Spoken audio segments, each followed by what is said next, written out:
The impossible rescue. The Maelstrom Nebula had swallowed civilizations before. Deep within its swirling rivers of radiation and electromagnetic chaos, the Carrick's Quantum Armada, pride of the Galactic Council's defense fleet, drifted helplessly. 300 ships, 15,000 crew members, the most sophisticated vessels ever constructed, powered by quantum drives that could fold space itself. All of them, utterly dead. Admiral Thexnor stood on the bridge of the Eternal Ascendant, his four eyes fixed on screens showing nothing but static. Emergency lighting cast purple shadows across his chitin plating. Around him, his officers worked frantically at consoles that refused to respond. Quantum drives unresponsive, his navigation officer reported, mandibles clicking nervously. Radiation interference has collapsed the probability matrices. We cannot initialize fold space. Backup fusion cores, destabilized by the magnetic storms. We're running on emergency batteries, 18 hours of life support remaining across the fleet. Thexnor's primary eyes closed. 18 hours. The Maelstrom had claimed them, just as it had claimed the Vorthian exploration fleet 2 centuries ago, and the Kelesh trade convoy before that. The nebula's unique physics, overlapping quantum fields, impossible radiation spectra, gravitational eddies that shouldn't exist, made it a cosmic predator. And now it was digesting the finest fleet the galaxy had ever assembled, 3,000 light-years away. The Emergency Council convened on Unity Station. Counselor Verath of the Zintari Collective addressed the assembly, her crystalline form refracting the chamber's harsh lighting. We have exhausted all conventional rescue options. Our quantum-class ships cannot penetrate the Maelstrom without suffering the same fate. Conventional drives are too slow. By the time they arrive, the Armada will have perished. Silence filled the chamber. Representatives from 47 species sat in grim contemplation. The Carrick's Armada wasn't just a military asset. It was a symbol of galactic unity, crewed by members of every council species. Its loss would shatter more than just military capacity. There must be something, Ambassador Krell insisted, his reptilian frills flaring. Some technology we have overlooked. There is one option, a quiet voice interrupted. All eyes turned to Counselor Chen, Earth's representative. The human sat calmly, fingers steepled, her weathered face thoughtful. The humans cannot possibly, Verath began. The humans still use primitive technology, Chen continued, speaking over the objection. We never fully abandoned mechanical systems, chemical propulsion, analog controls. We keep backups of backups. Our ships are hybrids, quantum cores, yes, but also ion drives, chemical thrusters, mechanical gyroscopes, radiation shielding designed for the crude environments of early space travel. Primitive systems failed against the Maelstrom before, Krell objected. Primitive systems designed by advanced species who had forgotten how to think primitively, Chen countered. We humans never evolved beyond our messy, improvised approach to space travel. We duct tape solutions together. We run diesel engines in places where elegant civilizations use quantum reactors. And when the elegant solutions fail, she stood, meeting the eyes of the assembly. We're still the species that got to orbit using controlled explosions and slide rules. The Maelstrom might eat your quantum drives and fusion cores, but it's never seen a human who refuses to accept the word impossible. The chamber erupted in debate, but 3 hours later, the vote passed. Earth would attempt the impossible. Commander Jack Miller stood in the hangar bay of Houston Spaceport. Looking at the fleet, humanity had assembled in 72 frantic hours. It was beautiful in its ugliness. 30 ships, retrofitted so heavily they barely resembled their original designs. The Odyssey, a quantum explorer, now sported massive chemical boosters welded to its hull like tumors. The Armstrong carried backup mechanical navigation systems jury-rigged from decommissioned satellites. The Resilience had 6 different propulsion systems, quantum, ion, chemical, even old-style nuclear pulse drives scavenged from museum pieces. We look like a junkyard flew into space, muttered Lieutenant Sarah Chen, Miller's second-in-command. We look like survivors, Miller corrected. He turned to address the assembled crews, 3,000 men and women, engineers and pilots, mechanics and mathematicians. Listen up. The Galactic Council thinks we're crazy. They think we're going to fly into the Maelstrom and die just like every other rescue attempt. And you know what? They're probably right. Nervous laughter rippled through the crowd. But we've got something those other attempts didn't have. We've got mechanical backups. We've got chemical drives that don't care about quantum interference. We've got analog computers that laugh at electromagnetic pulses. We've got 3,000 stubborn humans who grew up fixing cars with duct tape and solving problems with whatever tools we had lying around. He pointed at the fleet.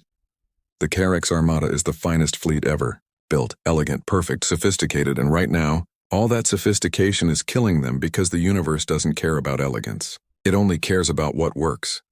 Miller's voice rose.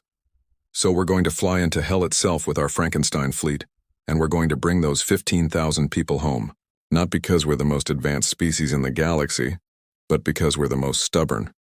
The hangar erupted in cheers. Into the storm. Human fleet dropped out of quantum space at the edge of the Maelstrom Nebula, and every sensor screamed warnings. Commander Miller watched the viewscreen fill with chaos. The nebula writhed like a living thing.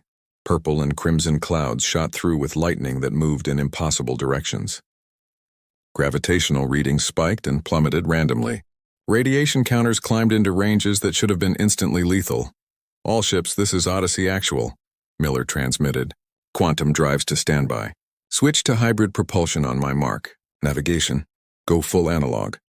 Around him, crew members pulled physical switches and turned mechanical dials. Systems that hadn't been primary controls in 50 years suddenly became their lifeline. The main view screen flickered as digital displays were replaced by analog readouts projected from old-style cathode tubes.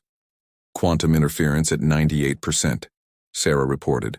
Electromagnetic storms building. Radiation at, she paused, recalibrating. Radiation at levels that would cook a Carex ship in minutes. Good thing we brought lead shielding our grandparents would recognize, Miller said. All ships engage chemical thrusters. We're going in old school. The fleet penetrated the nebula's outer layers with a roar of chemical propulsion, where quantum drives would have tried to fold space and collapsed under the interference. Simple rocket engines pushed forward through brute force. Where sophisticated sensors would have been blinded by radiation, mechanical gyroscopes and visual navigation kept them on course. Odyssey, this is Armstrong, crackled over the radio. Actual radio waves, not quantum-entangled communication. We're reading massive gravity fluctuations ahead. The quantum ships would have been torn apart trying to compensate. Copy that, Armstrong. All ships engage mechanical stabilizers. Ride it out like turbulence. The fleet shook and rattled as gravitational waves hammered them. In any modern ship, the quantum stabilizers would have tried to create counterfields and burned out instantly. The human ship simply absorbed the punishment, their mechanical systems flexing and groaning but holding. I'm getting something on long-range radar, Sarah said suddenly. Distance 40 million kilometers. It's them. It's the Armada. Miller leaned forward. Condition? Drifting. No power signatures except emergency batteries. They're sitting ducks. Then let's go get them. All ships full burn. Admiral Thexnor had made peace with death. Life support had 6 hours remaining. The crew sat in darkness, conserving power for the environmental systems. Around them, the maelstrom churned, beautiful and terrible, the last thing they would ever see. Then his communications officer stirred. Admiral, I'm detecting something. Primitive radio transmissions. That's impossible. Nothing can... It's a human voice, sir. They're hailing us. Static filled the bridge, then a voice emerged. Carex Armada. This is Commander Jack Miller of the Earth Rescue Fleet. We're here to bring you home. Please respond on emergency channel 7. Thexnor's mandibles hung open. They came? His crew was already scrambling to respond, hope rekindling in exhausted bodies. The rescue operation was chaos. Beautiful, improvised. Utterly human chaos. Human ships pulled alongside the massive Carex vessels, mechanical grapples extending to create physical connections. Where sophisticated docking systems had failed, magnetic clamps and old-fashioned tow cables succeeded. Human engineers in radiation suits, thick, bulky things that looked primitive compared to Carex energy shields, crossed the void carrying equipment. We're going to jump-start you like a car battery, one engineer explained to a bewildered Carex maintenance officer, gesturing to a massive diesel-powered generator being hauled aboard. Your fusion cores are destabilized, but if we can get conventional electrical power flowing, we can restart your basic systems manually. But the quantum interference doesn't affect diesel engines, or mechanical pumps, or analog control systems. The engineer grinned. Welcome to human engineering. If it's stupid but it works, it's not stupid. Ship by ship, the armada stirred to life. Not their sophisticated quantum systems. Those remained dead. But backup systems that had been considered obsolete for centuries suddenly became salvation.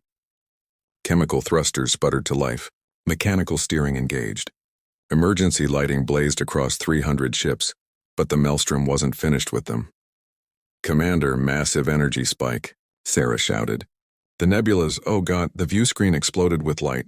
A radiation storm unlike anything in their models erupted from the nebula's core, a wall of lethal energy racing toward them. Every alarm in the fleet screamed. The Carrack's crews, having just regained hope, felt it crumble again. No ship could survive that storm. The radiation would penetrate any shield, fry any system, kill any crew. Miller's mind raced. Seconds to decide. Seconds to live or die. Then he saw it. A solution so insane, so primitive, so utterly human that no advanced species would have considered it. All ships emergency maneuver, he barked. Carrack's vessels, extend your dead quantum panels perpendicular to the storm. Human ships, position yourselves behind them. Sir? Sarah looked at him in confusion. The quantum panels are dead, they can't process energy anymore.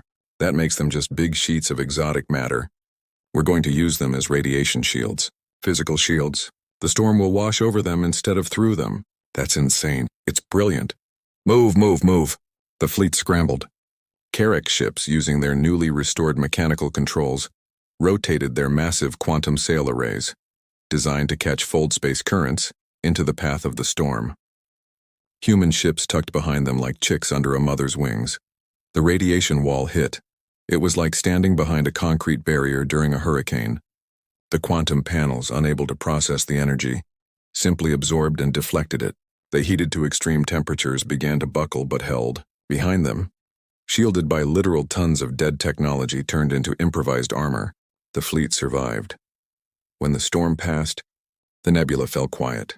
3 weeks later, the fleet limped home to Unity Station. The Galactic Council stood in formation as the battered vessels docked. The human ships looked like they'd been through a war, scorched, dented, held together with visible repair welds. The Carrack's vessels weren't much better, their elegant lines marred by crude human equipment still bolted to their hulls. But all 15,000 crew members walked off alive. Admiral Thexenor approached Commander Miller, the entire council watching. For a long moment, the alien admiral simply studied the human. Then he placed his hand over his thorax in a gesture of profound respect. The Carrack's people are in your debt, Commander Miller. You flew into death itself and emerged victorious. You used technology we had deemed obsolete and methods we had considered primitive. You showed us that sophistication without adaptability is fragility, that perfection without backup is failure. He paused, his voice carrying across the silent station. You showed us that humanity's greatest technology is not your ships or your engines. It is your refusal to accept defeat. Miller smiled tiredly. We just did what humans do best, Admiral. We improvised. Counselor Vereth stepped forward, her crystalline form shimmering. The Council has deliberated. We hereby grant Earth full membership with voting rights, and we request that human engineers establish training programs across all Council worlds. She paused, and something like wonder entered her voice.